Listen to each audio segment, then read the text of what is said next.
اما بعد فاعوذ باللہ من الشیطان الرجیم بسم اللہ الرحمن الرحیم وعباد الرحمن الذین یمشون علی الارض ہونا واذا خاطبهم الجاہلون قالوا سلاما والذین یبیتون لربهم سجدا وقیاما والذین یقولون ربنا اصرف عنا عذاب جہنم ان عذابها کان غراما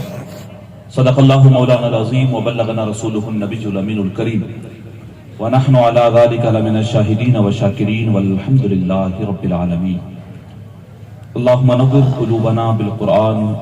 وزین اخلاقنا بالقرآن وادخلنا الجنة بالقرآن ونجنا من النار بالقرآن ان اللہ وملائکتہ یصلون علی النبی یا ایھا الذین آمنوا صلوا علیہ وسلموا تسلیما اللہم صلی علی سیدنا و مولانا محمد مبارک وسلم صلو علیہ صلاۃ و سلام علیکہ سید یا رسول اللہ صلاۃ و سلام علیکہ سید یا حبیب اللہ۔ تمام تعریفیں اللہ جل مجدہ الکریم کی ذات بابرکات کے لیے جو خالق کائنات بھی ہے اور مالک شش جہات بھی۔ اللہ عز و جل کی تعریف و توصیف کے بعد درود رسول محتشم نبی مکرم اللہ کے پیارے امت کے سہارے رب کے محبوب دانائے غیوب مالک رکاب امم فخر عرب و عجم والی کون و مکان سیاح لا مکان سید انس و جان سرور لالا رخاں نیر تاباں سرنشین محوشاں ماہ خوباں شہنشاہ حسینہ تتمہ دوراں سرخیل زہرہ جمالاں جلوہ صبح ازل نور ذات لم یزل باعث تکوین عالم فخر آدم و بنی آدم نیر بطحا رازدار ما اوحا شاہد ماتغا صاحب علم نشرہ معصوم آمنہ حضرت احمد مجتبہ محمد مصطفیٰ صلی اللہ تعالی علیہ وآلہ وسلم کی بارگاہ بے کس پناہ میں اپنی عقیدتوں محبتوں اور ارادتوں کا خراج پیش کرنے کے بعد عزتوں کی مسندوں پر جلوگر معزز و مکرم برادر گرامی سید الشاہ سید عطا اللہ شاہ صاحب قبلہ دیگر سادات کرام علماء کرام ائمہ کرام حفاظ عظام میرے سامنے تشریف فرما بزرگوں نوجوان ساتھیوں بچوں السلام علیکم ورحمۃ اللہ وبرکاتہ۔ معراج فیض آبادی نے ایک دور میں اللہ تبارک و تعالیٰ کی بارگاہ میں التجا کرتے ہوئے کچھ اشعار کہے تھے۔ مالک زندگی دی ہے تو پھر جینے کا ہنر بھی دینا، زندگی دی ہے تو پھر جینے کا ہنر بھی دینا، پاؤں بخشے ہیں تو پھر توفیق کے سفر بھی دینا، پاؤں بخشے ہیں تو پھر توفیق کے سفر بھی دینا، اور گفتگو تو نے سکھائی کہ میں گونگا تھا، گفتگو تو نے سکھائی کہ میں گونگا تھا، اب میں بولوں گا تو باتوں میں اثر بھی دینا، اب میں بولوں گا تو باتوں میں اثر بھی دینا، اور میں تو اس خانہ بدوشی میں بھی خوش ہوں لیکن میں تو اس خانہ بدوشی میں بھی خوش ہوں لیکن اگلی نسلیں تو نہ بھٹکیں انہیں گھر بھی دینا، زندگی دی ہے تو پھر جینے کا ہنر بھی دینا، پاؤں بخشے ہیں تو پھر توفیق کے سفر بھی دینا۔ حضرات محترم، کڑاکے کی ٹھنڈ ہے اور میں اور آپ ایک عرس کی پاک مجلس میں جمع ہونے کا شرف حاصل کر رہے ہیں۔ مجھ سے پیشتر آپ نے نعتیں سنی، اس سے قبل شاہ صاحب قبلہ سے ایک بہترین بیان آپ نے سماعت کیا۔ میں زیادہ لمبی گفتگو کرنے کی کوشش کرتا بھی نہیں ہوں اور میرا مزاج بھی نہیں ہے، میں مختصر گفتگو کرتا ہوں، کیونکہ جس اعتبار سے آج کل زمانہ ہے ہم لوگوں کے ذہن زیادہ لمبی گفتگو کہ متحمل بھی نہیں ہے کہ ہم لوگوں کو لمبی گفتگو سنائی جائے، اور میموری ہماری اتنی ہے نہیں کہ ہم چیزیں محفوظ کر سکیں، اور جوش دھاڑ والی گفتگو بھی مجھ سے ہوتی۔ پہلی مرتبہ آپ کے شہر میں بالوترا میں آیا ہوں، میں باڑمیر جیسلمیر وغیرہ تو آیا ہوں کئی مرتبہ، لیکن بالوترا آپ کے یہاں پہ پہلی مرتبہ آیا ہوں۔ ایک سمپل انداز میں گفتگو کرنے کی کوشش کرتا ہوں۔ کیا کسی نے کہا تھا نصیب اپنا اپنا مقام اپنا اپنا، نصیب اپنا اپنا مقام اپنا اپنا، کیے جاؤ میں خاروں کام اپنا اپنا۔ تو بڑے مختصر سے وقت کے لیے آپ حضرات کی خدمت میں حاضر ہوا ہوں۔ شاہ صاحب قبلہ بھی تشریف فرمائے، ایک شاہ صاحب قبلہ سے آپ نے پہلے بیان سماعت کیا، مختصر سے وقت میں چند ایک باتیں آپ حضرات کے گوش گزار کروں گا. اللہ مجھے حق کہنے اور آپ کو حق سننے کی توفیق نصیب فرمائے. آمین. چیزیں جس اعتبار سے ہم لوگ پوری دنیا میں دیکھ رہے ہیں اور جس تیزی کے ساتھ چیزیں بدل رہی ہیں اور ٹیکنالوجی کا زمانہ ہے اور پھر اس کے بعد جس طریقے سے کہ نیا فطور آیا ہے اے آئی کا، جو چیزوں کا لینا دینا کسی حقیقت سے ہوتا ہی نہیں ہے وہ بھی وہ چیز بنا کے آپ کے سامنے جو ہے وہ پیش کر رہا ہوتا ہے. فتنوں کا دور ہے. حضور علیہ الصلوۃ والسلام نے ارشاد فرمایا تھا ایک وقت، حضرت علی المرتضیٰ کرم اللہ تعالی وجہہ الکریم سے روایت ہے، حضور نے ارشاد فرمایا ایک وقت آئے گا جب فتنے کالی سیاہ رات کی طرح نمودار ہوں گے. صحابہ کرام نے عرض کیا حضور اس سے نکلنے کا مخرج کیا ہوگا، اس سے کس طریقے سے نکلیں، بچیں کیسے اس سے؟ تو حضور نے بے ساختہ ارشاد فرمایا کتاب اللہ، اللہ کی کتاب قرآن کو مضبوطی کے ساتھ پکڑ لینا، پھر اس فتنوں سے تم لوگ بچ جاؤ گے. اور ایک حضور علیہ الصلوۃ والسلام کی وہ حدیث جو مشہور حدیث ہے جو اہل بیت اور قرآن کے تعلق سے، حضور نے ارشاد فرمایا تمہارے درمیان دو بھاری بھرکم چیزیں چھوڑ کے جا رہا ہوں، ایک کتاب اللہ اور دوسری میری اہل بیت. ان کو اگر تم مضبوطی سے پکڑ لو گے تو کبھی بھی تم جو ہے لن تضلوا بعدی، میرے بعد کبھی بھی گمراہ نہیں ہو سکتے. لیکن ہم لوگوں کے ساتھ ایک مسئلہ یہ ہوا کہ ہم لوگوں نے نہ تو قرآن کو ڈھنگ سے پکڑا اور نہ ہی اہل بیت اطہار کا دامن ہم نے مضبوطی سے پکڑا. قرآن بھی صرف ہم نے رکھا تو طاق میں رکھا سجا کے، کبھی قسم کی ضرورت پڑ گئی تو تب ہم نے جو ہے وہ اس کو اٹھا لیا، یا زیادہ سے زیادہ ہم نے قرآن کو بھی استعمال کیا تو کب جب کسی بیٹی کی شادی ہوئی تو اس کو جہیز میں دے دیا، یا کہیں پہ لڑائی جھگڑے کا معاملہ بن گیا تو سر پہ ہم نے اس کو رکھ کے قسم کھا لی، یا زیادہ سے زیادہ یہ ہوا کہ کسی 60 70 سال 80 سال کے بوڑھے کی جو مدت سے بیمار تھا روح جب حلق میں آ کے اٹک گئی تو ہم لوگ سورہ یاسین لے کے بیٹھ گئے اور سورہ یاسین پڑھیں اور پڑھیں گے تو اس کی روح جلدی نکل جائے گی. علامہ ڈاکٹر اقبال نے کہا کہ تو جاہل ملوں اور کاہل صوفیوں کے پھندے میں ایسا پھنسا کہ تو نے قرآن سے بھی سیکھا تو صرف مرنا ہی سیکھا. اس میں کوئی ڈاؤٹ نہیں ہے کہ تو سورہ یاسین پڑھے گا تو انسان کی روح بڑی جلدی نکل جائے گی، اس میں کوئی جو ہے وہ شک والی بات نہیں ہے. اللہ اس کی روح کو جلدی جو ہے وہ رخصت کر دے گا اس کے جسم سے. لیکن تیری قسمت پہ اور تیری جو ہے وہ فکر پہ افسوس ہوتا ہے کہ تو نے قرآن سے بھی سیکھا تو صرف مرنا ہی سیکھا. وہ قرآن جس کا ایک ایک حرف تجھے زندگی بخش رہا تھا، کاش کہ جس قرآن سے تو نے مرنا سیکھا اس سے تو نے جینا بھی سیکھ لیا ہوتا. قرآن کا تو ایک ایک حرف تجھے زندگی بتا رہا تھا. قرآن کا ایک مصر میں رہا ہوں تو وہاں پہ ایک مزار تھی، عبداللہ تستری نام سے ایک بزرگ، ان کے تعلق سے داتا علی حجویری نے کشف المحجوب کے اندر لکھا ہے اور کئی ایک دوسروں نے بھی لکھا ہے کہ ان کا معاملہ یہ تھا وہ جنگل کے اندر رہا کرتے تھے. ہم اولیاء اللہ کے نام کا عرس مناتے ہیں. اولیاء اللہ کی زندگی کو اگر ہم لوگ پڑھیں اور ان کے صحیح معنوں میں زندگی کو دیکھیں، لباس پہن لینا یا جو ہے وہ آج کل جس اعتبار سے فروڈ بازیاں چل رہی ہیں اور آپ جائیں درگاہوں کے اوپر تو لمبی لمبی لٹیں رکھی ہوئی اور اندر جو ہے وہ جوئیں گھوم رہی ہوتی ہیں اور کسی نے بھانگ پی رکھی ہوتی ہے، کسی نے 10 انگلیوں کے اندر انگوٹھیاں پہنی ہوئی ہوتی ہیں اور چمٹا ہاتھ میں لے کر کوئی ادھر سے کیلے نکال رہا ہے کوئی ادھر سے نکال رہا ہے. اور یہ ہمارا نوجوان جس کا دین سے کوئی واسطہ نہیں ہے سوچتا ہے یہ بہت بڑا پہنچا ہوا کوئی بابا ہے. پہنچا ہوا بابا نہیں، اس نے بھانگ پی رکھی، اس کو چکر آ رہے ہیں، اس لیے وہ جو ہے وہ الگ الگ طریقے سے جو ہے وہ نئے نئے ڈرامے کر رہا ہے. اللہ والوں کی شان تو یہ نہیں ہوتی. حدیث میں بھی بتایا گیا اللہ والے کون ہوتے ہیں، کہا جب تم انہیں دیکھو تو تمہیں اللہ کی یاد آ جائے. اللہ والے تو وہ ہوتے ہیں جن کے چہرے کو دیکھ کے تمہیں اللہ کی یاد آ جائے. یہ اللہ والے ہو ہی نہیں سکتے جو 6 مہینے سے نہائے نہیں ہیں، جن کی لٹیں جو ہے وہ یہاں گھٹنوں تک پہنچ رہی ہوتی ہیں،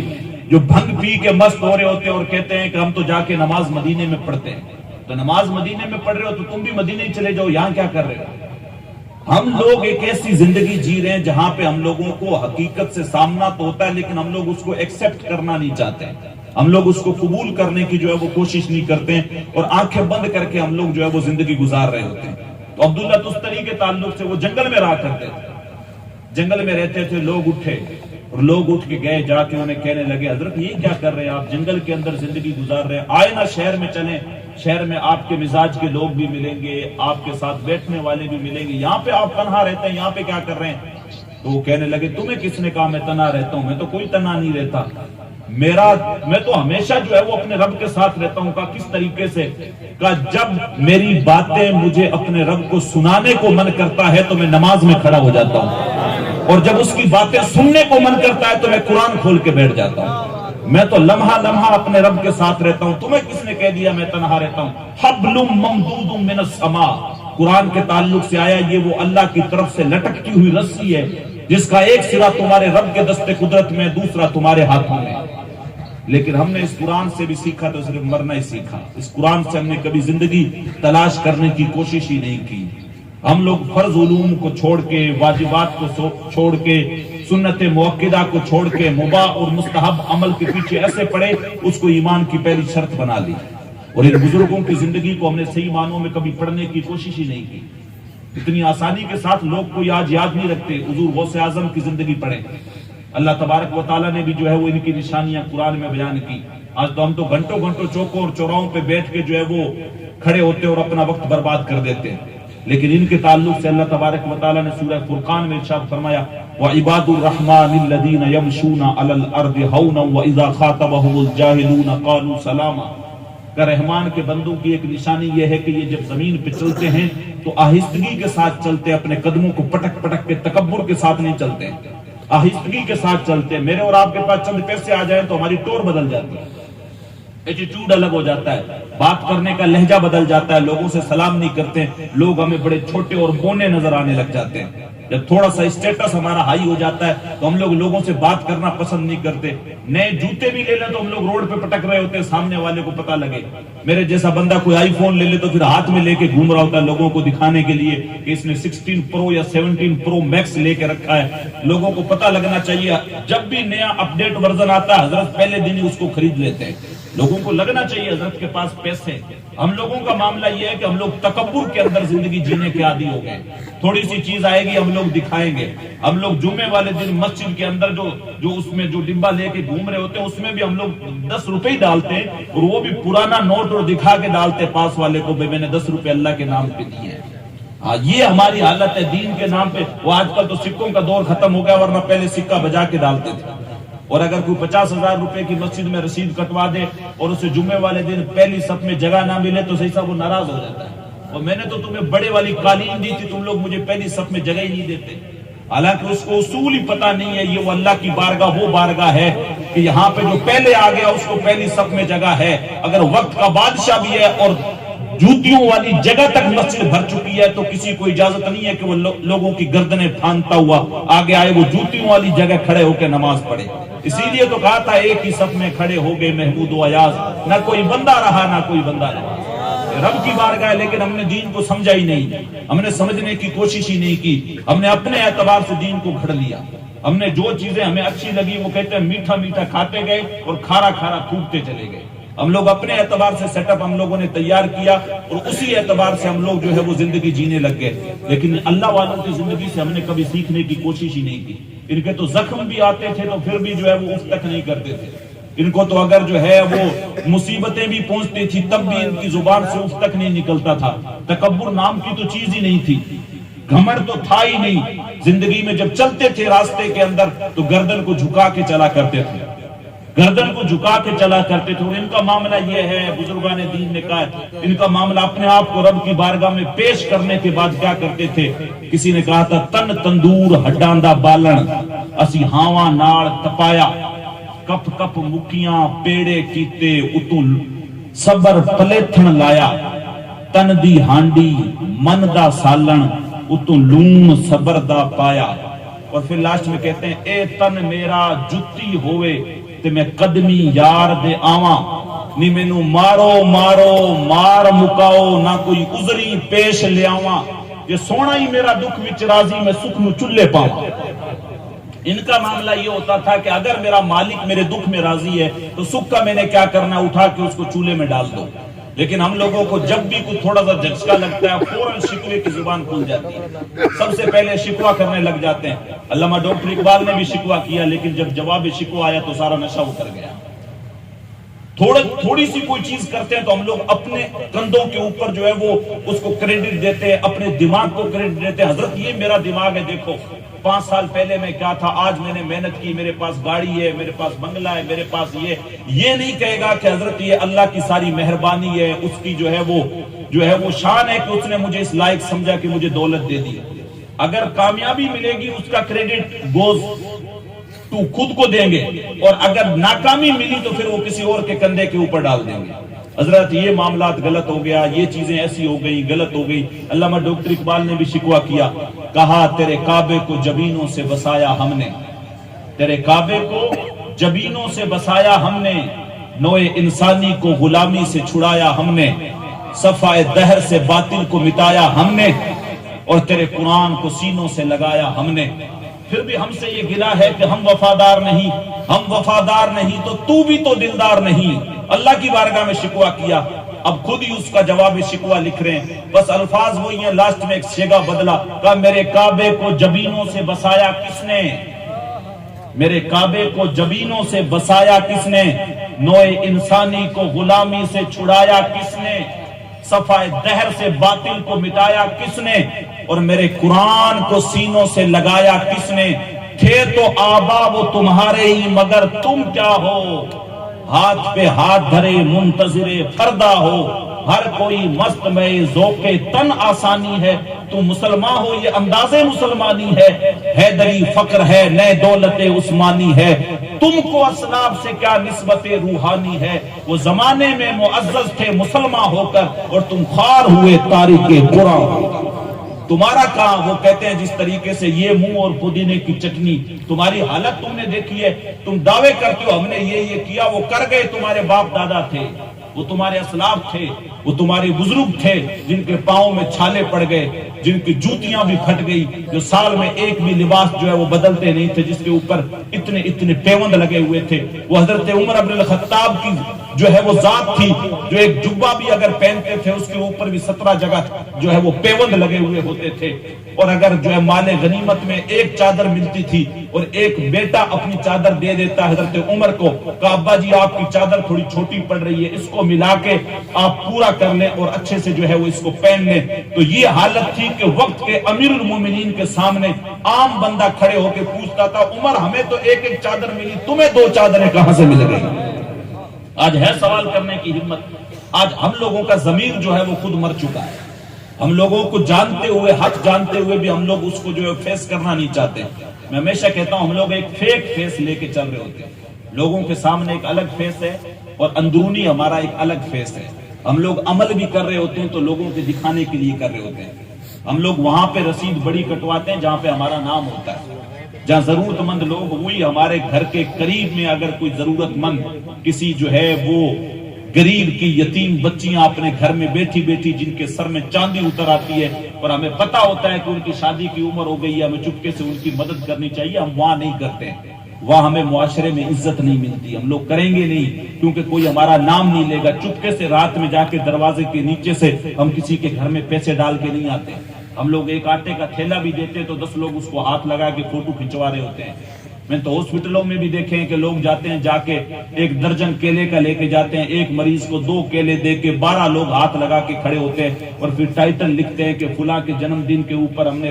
ہاسپٹل کے اندر پھل وترن کیے. جناب کچھ شرم کرو, 2 کیلے اتنے بھاری ہیں کہ 12 بندوں کو ہاتھ لگانا پڑ گیا ہے. اور وہ بوڑھی بیچاری اماں جس کی آنکھوں کے اندر دیکھو تو حیا, وہ شرم کے ماری بیچاری جو ہے وہ 2 کیلے مجبوری میں لے رہی ہوتی ہے کیونکہ اس نے ضرورت نے جو ہے وہ تمہارے سامنے لا کے کھڑا کر دیا اور تمہاری غیرت مر گئی. اور تمہیں یہ اندازہ نہیں, ذرا سوچو اگر تمہاری ماں, تمہاری بہن, تمہاری بیٹی اس کی جگہ پہ کھڑی ہوتی تو تم سوچتے. ہمیں تو یہ حکم دیا گیا کہ اگر گھر میں گوشت بناؤ تو اس کی خوشبو سے اپنے غریب پڑوسیوں کو تکلیف نہ دو. ہمارا دین اسلام تو یہ ہے. ابھی میں حضور کی ایک حدیث پڑھ رہا تھا, کتنے آداب سکھائے گئے. ہم کوئی لاوارث قوم نہیں ہے جسے آداب اور اصول اور احکام نہیں دیے گئے. ہمیں چپل پہننے سے لے کے لباس پہننے تک بتایا گیا ہے. آستین پہلے کون سی ڈالنی ہے وہ تک بتایا گیا ہے. مسجد میں داخل ہونا, مسجد سے نکلنا, حتیٰ کہ ٹوائلٹ میں جاتے ہوئے کیا پڑھنا ہے وہ تک ہمیں بتایا گیا ہے. ہمیں یہاں تک بتایا گیا ہے کسی سے سلام کرنا ہو کس طریقے سے کرنا ہے, بڑوں کا ادب کس طریقے سے کرنا ہے, زوجین کے کیا حقوق ہیں, ماں باپ کی کس طریقے سے ان کے اوپر احسان کرنا ہے, ان کو کس طریقے سے ٹریٹ کرنا ہے. ہمیں یہاں تک بتایا گیا, حضور کی حدیث ہے کہ جو سواری کے اوپر چل رہا ہو وہ پیدل چلنے والوں کو سلام کرے, اور پھر کہا جو پیدل چل رہا ہو وہ بیٹھے ہوئوں کو سلام کرے, اور جو تعداد میں کم ہو سامنے والی تعداد کے زیادہ ہو تو ان کو سلام کرے. ایک ایک ادب ہمیں سکھائے، لیکن ہم لوگ فیس دیکھ کے لوگوں کو سلام کرتے ہیں۔ سید صاحب ہیں، ہاں ٹھیک ہے، سید صاحب سے تو پہلے مل لیتے ہیں، اچھا ہے سید صاحب سے جان پہچان ہو جائے گی، فوٹو ہو جائے گا ساتھ میں، تو سید صاحب کہیں گے ہاں بڑا با ادب ہے بیچارہ، محبت کرنے والا ہے، لیکن اپنا ہی پڑوسی مسلمان بھائی غریب، اس سے کیوں سلام کروں، یہ تو میرے لے کا ہی نہیں۔ ہم لوگ کارڈ بھی اس بندے کو دیتے ہیں جس سے ہمیں کچھ فائدہ ہوتا ہے، ہم لوگ فوٹو بھی اس کے ساتھ لیتے ہیں جس سے چند لائک زیادہ ہمیں ملنے والے ہوں۔ ہم لوگ نارمل بندے سے بات کرنا پسند نہیں کرتے، ہم لوگ ایک عام مسلمان ہو اس کے ساتھ ہم لوگ ڈھنگ سے جو ہے برتاؤ نہیں کرتے۔ ہم لوگ شادی کا اپنا پہلا کارڈ اس بندے کو دے کے آتے ہیں جس کی معاشرے میں کچھ جو ہے وہ اچھی خاصی ویلیو ہو، ہمیں لگے کہ بھی آپ فلاں بندہ